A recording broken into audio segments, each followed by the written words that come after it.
ውድ የቲክቶክ ተከታዮቼ እንደምን አላችሁ? ዛሬ ሁላችንም የሚያሳትፍ ሀሳብ ይዤ መጥቻለሁ። ከዚህ በፊት በኢቢኤስ ቴሌቪዥን በተወዳጁና ሁለገብ የጥበብ ሰው በሆነው በነጻነት ወርቅነህ የቤተሰብ ጨዋታ የሚል ፕሮግራም በቴሌቪዥን የተላለፈልን ነበር።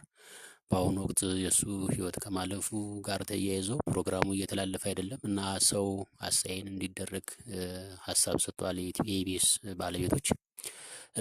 በአሁኑ ሰዓት ለኛ ለተመልካቾቹ እንዲደርስ ይህ ፕሮግራም እንደኔ እንደው ሰው ጠቁሙ ስለተባለ እንደው ለመጠቆም ያህል ስመጥር የሆነው ታላቁ በጣም አንጋፋ ጋዜጠኛ ድምፀ ነጎድጓዳማ የሆነ ጋዜጠኛና የጃምቦ ሪል ስቴት አምባሳደር የሆነውን ጋዜጠኛ ደረጀ ኃይሌ ቢያቀርበው ብዬ አስባለሁ።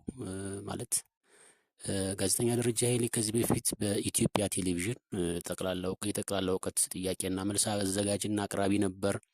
በአርቲስት ቴሌቪዥን ደግሞ በነገራችን ላይ የሚል ቶክ ሾው አዘጋጅና አቅራቢ ነበር። በጣም በሳል አንባቢ፣ ሰው አክባሪ፣ ፕሮግራም መምራት የሚችልና ተወዳጅ በሰዎች ዘንድ ተወዳጅ የሆነ ሰው፣ ቁም ነገር አዋቂ፣ በጣም ተጫዋች የሆነ ሰው